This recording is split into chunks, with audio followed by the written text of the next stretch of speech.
한일 정상회담을 앞두고 일본이 한국에 대한 세계 핵심 소재 중 하나인 포토 레지스터에 대한 수출 규제를 일부 해제한다고 밝혔습니다. 개별 허가 방식을 조금 더 절차가 간편한 특정 포괄 허가로 바꿉니다. 청와대 선거 개입 의혹을 수사하는 검찰이 기획재정부와 한국개발연구원 KDI를 압수수색했습니다. 검찰은 지난해 지방선거를 앞두고 울산 지역 산재 모 병원이 예비 타당성 조사에서 탈락한 과정 등을 확인한다는 방침입니다. 임동호 전 민주당 최고위원이 2017년 7월 임종석 전 대통령 비서실장, 김경수 경남지사 등이 참석한 술자리에 함께한 사진이 공개됐습니다. 술자리 성격을 두고 논란이 일고 있습니다. 옛 광주교도소터에서 신원이 확인되지 않은 유골 40여 구가 발견됐습니다. 정부는 5.18 당시 안매장된 행방불명자인지 확인하는 작업에 들어갔습니다. 정부의 초강력 부동산 대책이 나온 뒤 대출 규제를 받지 않는 9억 원 미만 아파트 거래까지 얼어붙었습니다.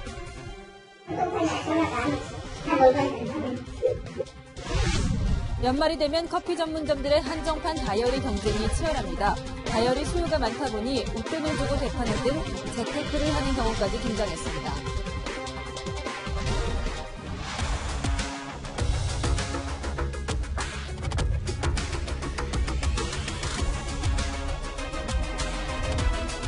일본 수출 규제 완화, 한일 관계가 풀릴 조짐을 보이고 있습니다. 청와대가 15개월 만에 한일 정상회담 개최를 공식 발표한 오늘, 일본이 한국에 대한 수출 규제 완화를 발표했습니다.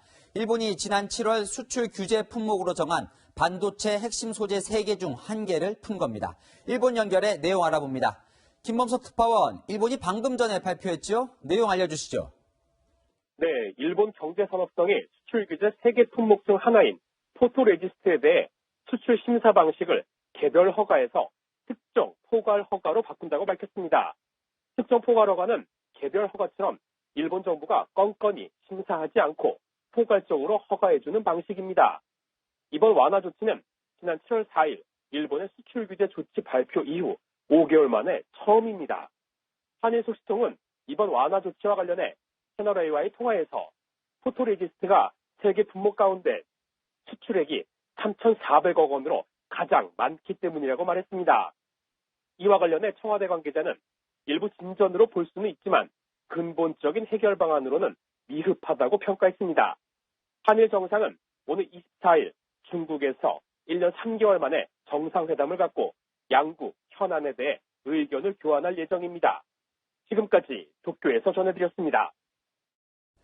이번에 유골이 발견된 이곳은 2년 전 발굴 조사가 진행됐던 곳과 멀지 않습니다. 5.18 기념재단 측도 촉각을 곤두세우고 있습니다. 이어서 김담비 기자입니다. 이번에 유골이 발견된 곳은 옛 광주교도소 부지 인근입니다.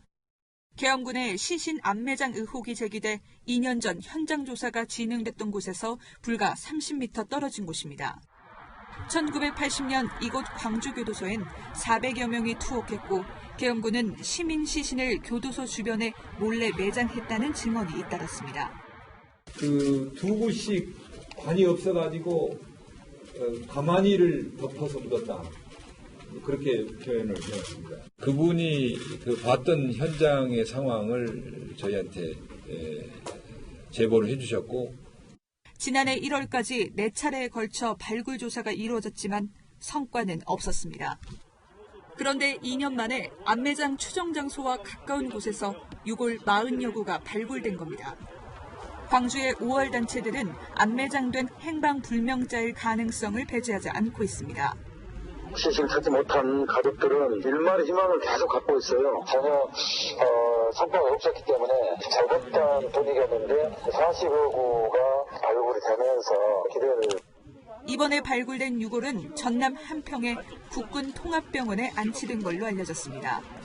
5.18 민주화 운동 당시 묻힌 시민들의 시신인지 확인하려면 행방불명자 가족의 유전자와 비교하는 작업을 거쳐야 합니다. 채널A 뉴스 김담비입니다. 다음은 청와대의 선거 개입 수사 속보입니다. 검찰이 이틀 전 국무총리실에 이어 오늘 기획재정부를 압수수색했습니다.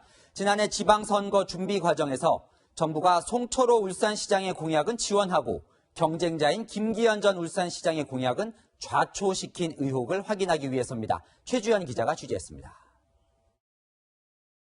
기획재정부와 한국개발연구원 KDI에 대한 검찰의 압수수색은 울산시 주요 사업들과 관련한 예비 타당성 조사 자료를 확보하는 데 초점이 맞춰졌습니다. 특히 지방선거를 한 달 앞둔 지난해 5월 김기현 전 울산시장의 공약이었던 산재모병원의 예비 타당성 조사 결과를 불합격 발표한 배경자료 확보에 집중했습니다. 검찰이 앞서 확보한 송 시장의 측근 송병기 울산시 부시장의 업무수첩에는 2017년 10월 청와대 방문 전으로 산재모병원을 언급하며 좌초되면 좋음, BH 방문, 추진 보류 등의 메모가 기재된 것으로 알려졌습니다. 검찰은 송철호 울산시장 캠프가 기재부의 예타 결과를 미리 알고 공약을 수정했을 가능성도 염두에 두고 있습니다. 김 전 시장의 공약 사업에 대해 불합격 판단을 내렸던 기재부는 이듬해 송 시장의 산재 전문 공공병원을 포함해 원전 해체센터, 외곽순환도로 등 핵심 공약 사업들의 예비 타당성 조사는 면제했습니다. 오늘 울산 외곽순환고속도로 건설 예비 타당성 조사 면제 대상 사업으로 확정되었습니다. 10수년간 추진해온 수건 사업입니다. 청와대나 기재부, KDI 등이 송 시장의 공약 수립과 이행에 도움을 줬을 가능성까지 의심한 검찰은 압수수색 영장에도 공직선거법 중립 의무 위반과 직권남용 등의 혐의를 명시한 것으로 전해졌습니다. 검찰은 기재부와 KDI 관계자들을 소환해 예타조사 과정에서 청와대나 송 시장 측을 접촉했는지도 조사할 계획입니다. 기재부는 KDI로부터 전달받은 결과를 통보한 것이라며 정상적인 업무였다고 해명했습니다. 채널A 뉴스 최주현입니다. 검찰 조사를 받고 나온 김기현 전 울산시장이 송병기 울산시 부시장 업무수첩의 내용을 공개했습니다. 선거 당시 민주당에 출마한 후보 3명 중에 송철호 울산시장의 당원 수가 가장 적어 경선을 하면 불리하다는 내용이 수첩에 적혀 있었다는 겁니다.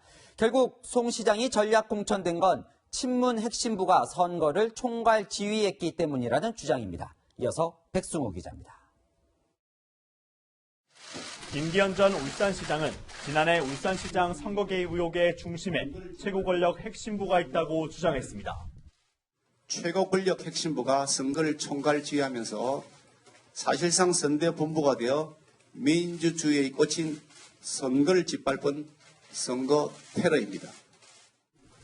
그러면서 송병기 울산시 부시장의 업무수첩에서 송철호 후보가 더불어민주당 경선에서 이길 가능성이 낮다는 취지의 글도 봤다고 말했습니다. 경선에서 이기려면 권리당원을 많이 확보한 후보가 유리한데 당시 당내 경쟁자였던 임동호 전 민주당 최고위원이나 심규면 변호사에 비해 입당이 늦은 송 시장의 확보당원 수가 적다는 겁니다. 검찰도 송 시장이 불리할 것으로 예상한 친문 핵심 인사들이 후보 선정 과정은 물론 본선에서 기획재정부와 경찰 등을 동원했을 가능성까지 조사하고 있습니다. 검찰은 송 시장에게 도움을 준 친문 핵심 인사가 임종석 전 대통령 비서실장인지도 수사 중입니다. 송 부시장의 수첩에는 지방선거를 8개월 앞둔 지난 2017년 10월 임 전 실장이 청와대에서 송 시장을 만나 문재인 대통령을 대신해 출마를 권유한 것으로 적혀 있었습니다. 임동호 전 최고위원은 출마하지 않게 될 경우 자신이 원했던 일본 오사카 총영사 자리가 무산된 사실을 임종석 전 실장으로부터 미안하다는 전화를 받고 알게 된 것으로 알려졌습니다. 임 전 실장이 지방선거에서 열세에 있던 송철호 시장이 당선되도록 컨트롤 타워 역할을 하며 선거 개입을 총괄한 것 아니냐는 관측도 나오고 있습니다. 채널A 뉴스 백수호입니다. 보신 것처럼 스모킹건이 되고 있는 송병기 수첩을 송철호 울산시장의 당내 경쟁자였던 임동호 전 최고위원도 검찰 조사에서 보고 나왔습니다. 자신의 이름이 40번 넘게 등장했다고 했고 임종석 전 청와대 비서실장의 개입 내용도 자세히 담겨 있다고 밝혔습니다. 임 전 위원이 기억하는 송병기 수첩 내용은 권솔 기자가 보도합니다. 지난해 지방선거를 앞두고 송철호 울산시장과 당내에서 경쟁했던 임동호 전 더불어민주당 최고위원. 검찰 조사 과정에서 송 시장의 전략 참모였던 송병기 부시장 업무수첩 내용 일부를 접했다고 밝혔습니다.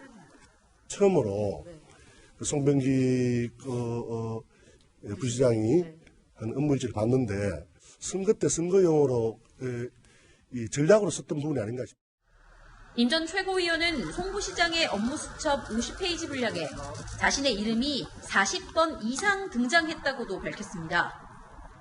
수첩에는 대통령이 임 실장 통해 출마 요청이란 내용과 함께 임동호 자리 요구란 글도 있었던 걸로 전해졌습니다. 당청의 힘을 빌려서 임동호를 제거하여튼 정리해야 된다. 그 표현이 수첩에 적혀 있더라고요. 깜짝 놀랐습니다. 검찰은 수첩의 내용 상당수가 실제 발생한 일이기 때문에 상당히 신빙성이 있다고 판단한 걸로 알려졌습니다. 더불어민주당은 지난해 4월 만료에도 지방선거 출마 선언을 강행한 임동호 신규명 후보를 배제한 채 당시 송철호 후보를 울산시장 여당 후보로 단독 공천했습니다. 검찰은 송병기 부시장을 3번째 불러 업무수첩에 적힌 내용을 실제 청와대와 논의했는지 등을 캐묻고 있습니다. 채널A 뉴스 권솔입니다. 임종석 전 비서실장, 김경수 경남지사, 한병도 전 정무수석 등 임동호 전 위원은 청와대와 친문 핵심 세력들이 자신의 불출마를 유도했다고 했죠. 오늘 논란이 된 사진 한 장 보시겠습니다. 지방선거 전 임종석 전 비서실장과 김경수 경남지사 그리고 임동호 전 위원이 함께 술자리에 있는 사진인데 여기서 임 전 위원에게 어떤 얘기를 건넸을까요? 강지혜 기자입니다. 임동호 전 더불어민주당 최고위원이 2017년 12월 자신의 SNS 계정에 올린 사진입니다. 임 전 최고위원과 임종석 전 대통령 비서실장, 그리고 당시 국회의원이었던 김경수 경남지사가 보입니다. 대통령 선거를 마치고 2017년 7월쯤 서울 성동구의 한 식당에서 모인 것으로 전해졌습니다. 임 전 최고위원이 지난해 울산시장 불출마 조건으로 공직을 제안받았다는 의혹이 제기되다 보니 임 전 실장과 김 지사 등 문재인 정부의 핵심 인사가 참석한 이 자리에서 관련 논의가 있었던 것 아니냐는 추측을 낳았습니다. 제가 최고위원 하면서 서울에서 친구들이 이제 자리를 만들어줬고 그게 술자리에서 이런저런 저에 대한 걱정을 하는 친구들이 많기 때문에 이런저런 얘기가 있었죠. 하지만 사진에 나온 당사자들은 1년에 한두 번 친구들끼리 모이는 자리일 뿐이라고 설명했습니다. 한 참석자는 당에서 함께 활동하는 86학번들의 모임이라고 했고 또 다른 참석자도 친구들끼리 고생한다고 격려하는 자리였다고 말했습니다. 야당은 선거 공작이라며 공세에 나섰습니다. 대통령의 30년 지기 송철호를 당선시키기 위해 청와대의 핵심 조직이 모두 총동원됐으며 임 전 최고위원은 논란이 된 사진을 SNS에서 삭제했습니다. 채널A 뉴스 강지혜입니다. 곧 검찰 조사를 받을 것 같다. 두문불출한 임종석 전 비서실장이 최근 지인에게 이렇게 말한 것으로 알려졌습니다. 국회의원 예비 후보 등록을 마친 한병도 전 정무수석도 보이지 않고 있습니다. 이어서 황아람 기자입니다. 지난달 사실상 정계 은퇴를 선언한 임종석 전 대통령 비서실장은 침묵을 지키고 있습니다. 자택을 찾아갔지만 인기척은 없었습니다. 실장님, 울산시장 선거에 개입하셨다는 의혹이 있는데요. 실장님, 임동호 전 최고위원에게 전화하신 게 사실입니까? 자신이 세운 남북경제문화협력재단에도 출근하지 않고 있습니다. 이틀 전 재단 송년회에만 참석한 걸로 알려졌습니다. 송년회 때는 별 말씀은 안 하셨어요?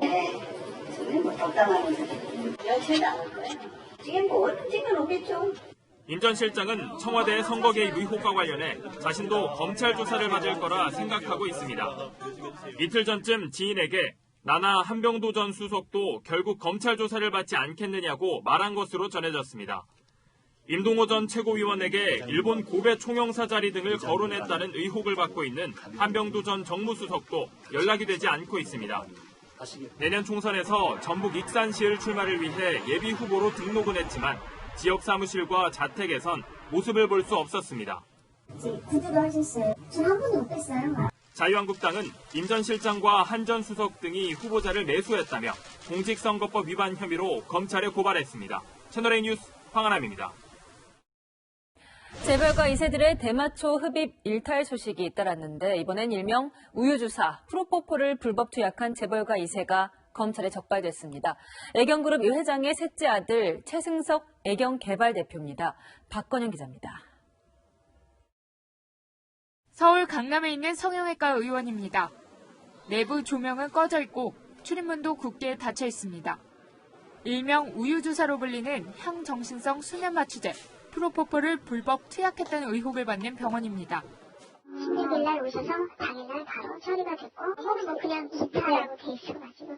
검찰은 최승석 애경개발 대표이사 사장이 이 병원에서 치료의 목적으로 프로포폴을 투약한 정황을 포착해 조사하고 있습니다. 최 대표는 장영신 애경그룹 회장의 셋째 아들로 골프장 운영업체인 애경개발 전무와 부사장을 거쳐 지난 2005년 대표이사 사장에 올랐습니다. 최 대표는 수사가 시작되자 지난달 말 회사에 사표를 내고 경영 일선에서 물러났습니다. 당시는 그룹 관계자들도 최 대표의 사퇴 이유를 제대로 알지 못했던 걸로 알려졌습니다. 사임하신다 의아하게 생각해서 맡고 계신 사업이 올해 성적이 좋았거든요. 최 대표를 소환 조사한 검찰은 투약 횟수와 상습성 등을 따져 사법 처리 수위를 결정할 방침입니다. 또 다른 재벌가 자제들의 불법 투약 연루 가능성도 조사하고 있습니다. 채널A 뉴스 박관영입니다. 가수 겸 작곡가 에이톤이 외국인 성폭행 미수범을 업어치기로 제압해 검거를 도왔다는 소식 채널A가 전해드렸습니다. 오늘 경찰이 에이톤에게 용감한 시민상을 수상했는데 상금에 사비까지 추가해 불우이웃에 기부했습니다. 사공성근 기자입니다. 에이톤이란 예명으로 활동하는 가수 임지연 씨가 자신의 작업실에서 여성의 비명을 듣고 달려나간 건 지난달 30일. 창문을 열고 나가보니 이제 남성분, 여성분을 괴롭히고 있는 듯한 모습을 보여서 외국인 남성이 길을 가던 여성에게 성폭행을 시도하는 아찔한 상황과 맞닥뜨린 겁니다. 도망치려는 외국인 남성과 남성을 붙든 임 씨 사이에 몸싸움이 시작됐고 결국 임 씨가 남성을 업어치기로 제압해 경찰이 올 때까지 시간을 벌 수 있었습니다. 경찰은 범인 검거에 공을 세운 임 씨에게 용감한 시민상과 상금 70만 원을 수여했습니다. 시민분들께 다시 한번 감사하다는 인사를 드리고 싶고요. 저만 너무 이렇게 칭찬을 많이 받은 것 같아서 죄송한 마음을 갖고 있고. 당시 체포된 30대 미국인 남성은 성폭행 미수 혐의로 구속돼 검찰에 넘겨졌습니다. 집에서 뛰쳐나올 때까지 이렇게 범인을 잡는 건 거의 참 실제로 참 쉽지 않은 부분인데 임 씨는 용감한 시민상 상금에 사비를 더해 불우이웃 돕기에 써달라며 기부했습니다. 채널A 뉴스 사공성근입니다. 요즘 정부 부처들 블라인드 채용을 한다고 알려져 있습니다. 지원자의 출신 학교와 지역을 가려놓고 실력으로만 뽑는다는 거죠. 과연 정말 그럴까요? 이 장면 보시죠. 광진구 시설관리공단의 채용을 대행하는 회사 대표가 채점 성적표에 손을 대고 있는 모습입니다. 무조건 뽑아야 할 지원자들이 있었다는데 이 공단에서 있었던 일을 탐사보도팀 전혜정 기자가 취재했습니다. 광진구 시설관리공단에 채용 비리가 포착된 건 지난 10월. 채용 대행사는 서류 심사 전 공단으로부터 명단 6명을 전달받습니다. 윗분들이 합격시키라고 하니까 합격시켜야 된다고 얘기를 하신 거죠. 그 6명은 무조건 합격을 시켜야 된다, 서류 전형은. 담당 대리가 얘기를 했기 때문에. 그런데 공단의 지시를 그대로 따르자고 한 건 대행사 대표였습니다. 대표님은 얘네들은 뽑아야 된다 무조건. 그렇게 된 거죠. 근데 우리는 못합니다라고 하면 계약이 안 되는 거예요. 당시 서류 전형 점수표를 입수해 살펴봤습니다. 6명 중 4명이 합격자 커트라인에 나란히 위치하고 있습니다. 의도적으로 합격선에 맞춘 의혹이 짙습니다. 이들은 컴퓨터 자격증이 없는데도 가산점 5점을 받기도 했고 근무 경력이 3개월분인데도 3년 이상 경력자에게만 주어지는 10점 만점을 받았습니다. 채용 대행사 대표가 직접 점수를 조작한 정황도 포착됐습니다. 심사위원 서명을 위조한 정황도 있습니다. 누구 건지 모르겠어. 상점 보지도 못한 이상한 사인이야. 그러나 이들은 필기 시험에서 모두 떨어졌습니다. 이들의 필기 점수가 최하위권이었기 때문입니다. 하지만 이후 면접 과정에서도 청탁이 계속 이어졌다는 증언도 나왔습니다. 면접에서 면접위원님이 누구누구를 좀 잘 봐주라 이런 얘기를 들으셨다고 하니까 그 6명을 제외한 또 누군가가 있는 거죠. 대행사 대표는 모르는 일이라며 지원 탓을 합니다. 성과표에 손대시는 게 찍혔어요. 이름이 빠져있어서 이름을 썼는지는 모르겠습니다. 지금 현재 이 내용을 작성한 건 그 직원이에요. 공단은 대행사 탓을 합니다. 업체에서 이렇게 장난을 치면 착하기가 쉽지는 않을 것 같아요. 18명을 뽑는데 820명이 몰렸던 채용. 원래 합격했어야 할 탈락자들은 이게 공정한 사회냐며 분통을 터뜨립니다. 성실하게 노력해온 것들이 그런 사람들 때문에 공정하게 평가받지를 못한다면 뭔가 믿을 데가 없다고 해야 되나? 떼기 쓰면 다 되는 건가? 이런 박탈감? 그런 것도 느끼게 됐고. 채널A 뉴스 전혜정입니다. 정부의 12.16 초강력 부동산 대책 이후 최근 서울의 아파트 매수 문의가 뚝 끊겼습니다. 그런데 이상한 건 대출 규제를 받지 않는 9억 원 미만 주택 시장도 얼어붙었다는 겁니다. 김남준 기자가 현장을 돌아봤습니다. 9억 원 미만의 아파트가 많은 서울 노원구. 인근 공인중개사무소를 찾아 부동산 대책 이후 분위기를 묻자 볼멘 소리부터 나옵니다. 지난주보다 문의 전화가 더 없어졌는데 지금 피셔가고 부동산에 전화가 안 왔어요. 한 1년 9억 원 미만은 대출 규제 대상이 아니지만 부동산 가격이 떨어질까 봐 걱정하는 심리가 있다는 겁니다. 심리가 일단 꺾이는 거죠. 심리가. 왜냐면 규제가 많이 있다면 살라고 생각했던 사람도 규제가 많으니까 좀 생각해봐야 되겠다 하고. 9억 원에서 15억 원 사이 아파트가 많은 강북 뉴타운도 대책 발표 이후 매수세가 다소 주춤해졌습니다. 지금 한 2~3일밖에 안 됐으니까 약간 관광대로 변했지 않습니까? 조금 주춤하는데 별로 안 좋아요. 정부의 대책 발표로 과열된 시장 분위기는 다소 잠잠해졌지만 실제 가격 하락까지 이어질지는 미지수입니다. 대책 이후 처음 발표된 서울 부동산 가격은 지난주에 비해 오히려 상승폭이 커졌습니다. 하지만 서울 강남권을 중심으로 일부 계약을 포기하는 사례도 늘었습니다. 부동산 대책 효과가 가격대별로 다르게 나타날 거란 분석도 나옵니다. 시장은 양극화되듯이 9억 원 이하는 오히려 시간이 지나면 또 매수가 추진되면서 강세를 보일 가능성도 있습니다. 결국 다주택자들의 매물이 얼마나 시장에 나오느냐에 따라 집값 하락 여부가 결정될 전망입니다. 채널A 뉴스 김남준입니다.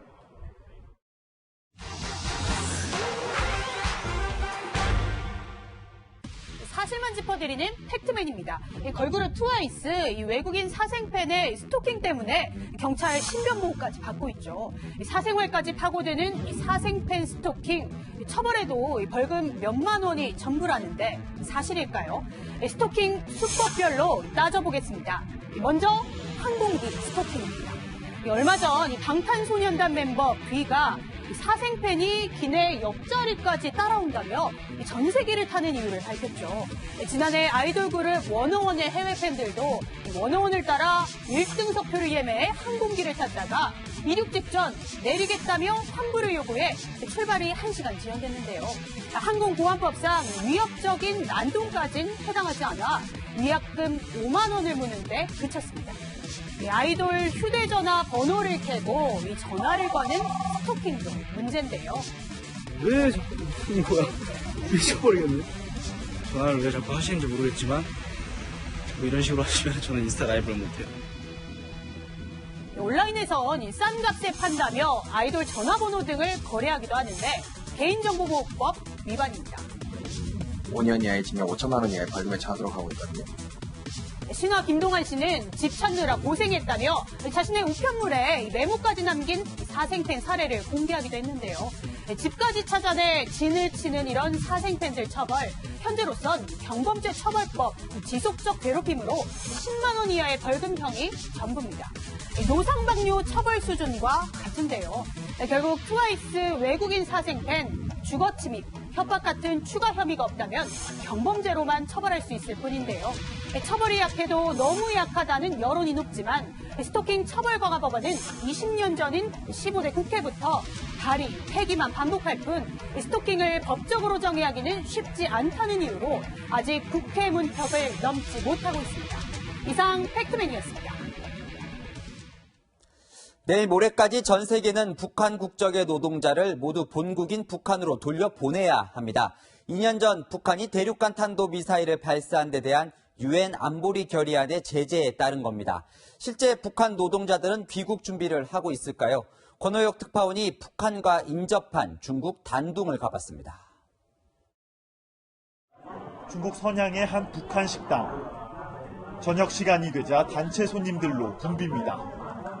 북한 여종업원들도 전자기타와 드럼 등의 반주에 맞춰 노래를 부릅니다.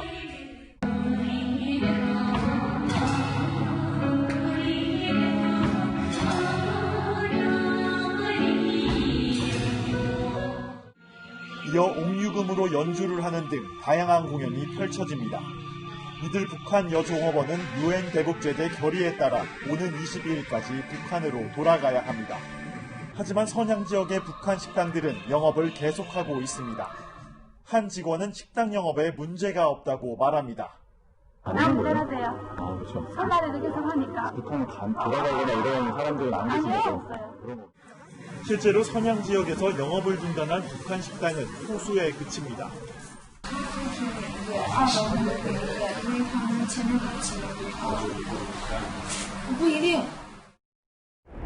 북한과 맞닿아 있는 이곳 단둥에서도 아직까지 북한으로 돌아가는 대규모의 노동자들은 목격되지 않고 있습니다.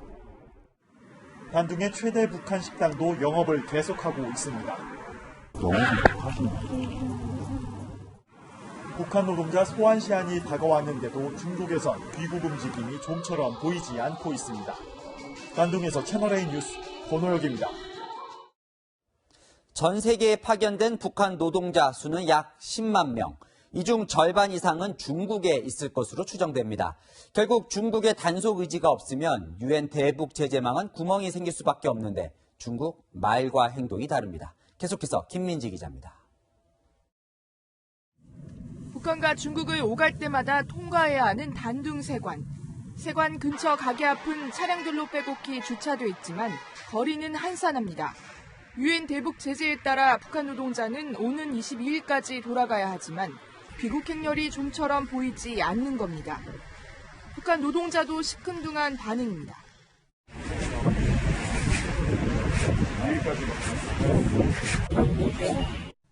일부 북한 식당에선 취업 비자 문제로 북한 종업원들이 자리를 비우긴 하지만 며칠뿐이라고 강조합니다.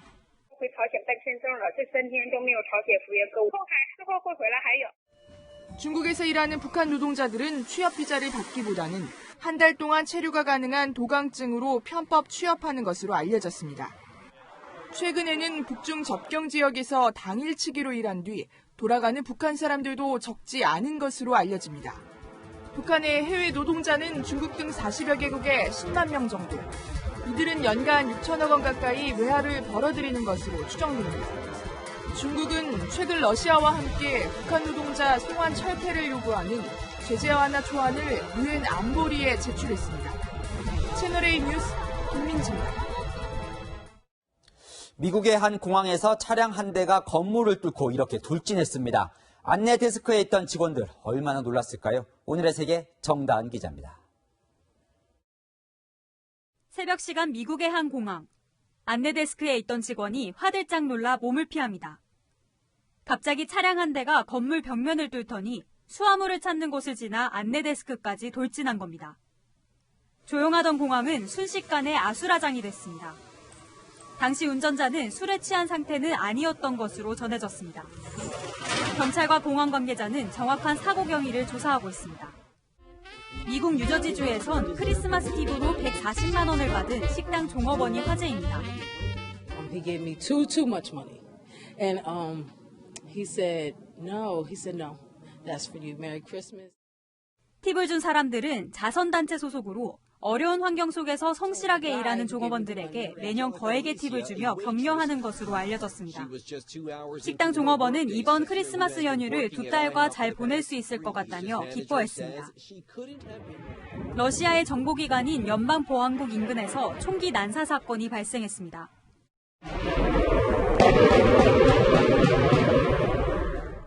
이번 총격으로 연방보안국 요원 1명이 숨지고 5명이 다친 것으로 알려졌습니다. 일부 현지 언론은 총기 난사가 푸틴 대통령의 보안기관 관련 연설에 맞춰 기획됐다는 의혹을 제기했습니다. 러시아 당국은 테러의 가능성을 염두에 두고 수사를 벌이고 있습니다. 채널A 뉴스 정다은입니다. 연말이 되면 커피숍들이 더욱 북적입니다. 따뜻한 커피 한 잔이 그리운 추위 탓도 있지만 무엇보다 한정판 다이어리를 받기 위해서라네요. 중고 사이트에서 웃돈을 주고 재판매될 정도로 인기라는데 박수유 기자가 그 이유를 들어봤습니다. 연말까지 약 2달간 17잔의 커피를 마시면 받을 수 있는 다이어리. 돈으로 환산하면 7만 원을 훌쩍 넘지만 물량이 빠르게 소진되고 있습니다. 친구 선물해주기 좋을 것 같아서 작년 거에 비해서 올해 게 좀 더 제가 좋아하는 색깔이라서 이쁜 것 같아요. 젊은이들이 자주 찾는 유명 커피 프랜차이즈들뿐 아니라 치킨과 아이스크림 등 외식업계 전반으로까지 다이어리 마케팅이 확대되고 있습니다. 업체들은 인기 캐릭터와 협업해 소비자들을 공략하기도 합니다. 제가 평소에 좋아하는 캐릭터가 이곳에서 콜라보한 다이어리를 출시한다고 해서 이곳에 와서만 모아서 중고나라 사이트에도 다이어리 관련 글이 하루에도 수십 건씩 올라오고 있습니다. 도장 한 개가 찍힌 쿠폰 한 장이 3,000원에 팔리고 증정받은 다이어리는 5, 6만 원에 거래되고 있습니다. 해외에서 출시된 한정판 다이어리는 웃돈을 얹어 재판매되기도 합니다. 모바일이나 디지털 쪽으로 발달을 한다고 해도 여전히 아날로그적인 부분들에 대한 고객분들의 수요가 여전히 있는 것 같고요. 한정판을 선호하는 소비자들, 아날로그가 그리운 소비자들이 다이어리에 열광하고 있습니다. 채널A 뉴스 박수입니다. 당장 1월부터 전국 마트에 가시면 없어지는 것이 있습니다. 자율 포장대에 폐박스는 쌓여 있는데 테이프나 노끈은 제공이 안 됩니다. 박스를 접어서 쓰라는 건데 무거운 물건 넣기는 힘들겠죠. 먼저 이지훈 기자가 시민들의 반응부터 들어봤습니다. 쇼핑카트 가득 장을 봐온 소비자가 발걸음을 멈추는 곳, 자율 포장대입니다. 마트에서 산 물건들은 이렇게 테이프를 붙인 박스에 담아서 노끈으로 묶어 가져가는데요. 열흘 뒤 새해 대부분의 대형마트에선 이렇게 할 수 없게 됩니다. 전국 주요 대형마트들이 내년 1월부터 환경오염을 유발하는 테이프와 노끈을 제공하지 않기로 한 겁니다. 지난해 전국 대형마트에서는 지구 4바퀴를 감을 수 있는 테이프가 사용됐고 노끈 사용량도 지구 1바퀴 반 길이었습니다. 재활용이 불가능해 쓰레기 증가로 이어진다는 지적을 받아왔습니다. 당초 자율포장대 자체를 없애는 방안도 논의됐지만 소비자 반발로 재활용이 가능한 박스는 계속 제공하기로 했습니다. 환경보호라는 취지에는 공감하지만 불편을 호소하는 목소리도 있습니다. 많은 양의 물건들을 담을 때 그게 쏟아질 위험도 있으니까 테이프를 없애는 건 안 좋은 거라고 생각을 하거든요. 점점 늘어나는 환경 규제에 개인용 쇼핑카트를 이용하는 고객도 적지 않습니다. 그렇게 박스 많이 필요 없어요. 봉투 또 돈 내서 살 필요 없으니까요. 끌고 다니는 것도 간편하고 그래서. 테이프를 칭칭칭칭 이제 박스에다 감다 보니까 오히려 쓰레기를 양산시키는 그런 문제들이 좀 많이 발생을 했습니다. 장바구니 써주시면 가장 좋은 겁니다. 환경오염을 줄이기 위해서는 시민들의 적극적인 참여가 절실해 보입니다. 채널A 뉴스 이지훈입니다. 막대한 원금 손실로 무리를 빚은 해외금리 연계형 파생상품 DLF. 피해자만 3,600명이 넘는데 은행과 피해자들의 의견 차이 때문에 배상 절차를 진행하는 것이 쉽지 않습니다. 우리 금융산업이 개발도상국 우간다보다 순위에서 떨어졌던 과거로 돌아갔다는 목소리도 나왔습니다. 홍유라 기자입니다. 전액 배상 요구, 100% 환불 요청. DLF 투자 손실에 대한 분노를 담은 피켓을 들고 피해자들이 청와대 앞을 찾았습니다. 금감원의 분조위를 다시 개최하라! 금융감독원 분쟁조정위원회가 정한 배상 비율에 불만을 드러냅니다. 금감원은 앞서 분조위를 열어 분쟁조정 신청자 276명 가운데 대표 피해자 6명에 대해 40%에서 80%를 배상하도록 결정했습니다. 투자 경험이 없고 난청인 79세 치매 환자도 80% 배상을 받게 돼 20%는 자신이 책임을 지게 된 겁니다. 왜 자기 책임을 20%를 왜 지냐 이거죠. 이거를 수용을 안 하고 만약에 소송으로 간다 그러면 최소 2, 3년이 걸릴 상황인데 지금의 고령과 건강 상태로 봐서 정말 내일이 불안한 것이 저희 가족들의 입장입니다. 분쟁 조정 신청자 270명은 자율조정 대상에 포함됐는데 배상 비율을 확정하는 과정에서 피해자와 은행 측의 의견 차이가 큽니다. 피해자 대책위는 배상 비율을 피해자와 협의하고 공개하라며 은행권의 일방적인 결정을 반대하는 입장문을 은행 경영진에 전달했습니다. KB, 하나은행과 우리은행 측은 금융당국이 정한 기준에 따라 처리하겠다는 입장입니다. 막대한 원금 손실을 일으킨 DLF 사태 이후 배상 절차까지 지지부진하자 우간다 금융보다 못한 한국 금융산업이란 자주 섞인 평가도 나옵니다. 채널A 뉴스 홍미라입니다.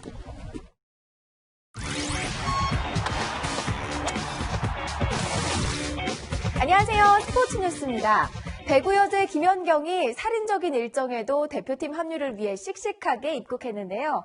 세계 최고의 배구 선수답게 유튜브 스타로도 인증을 받았습니다. 염정원 기자입니다.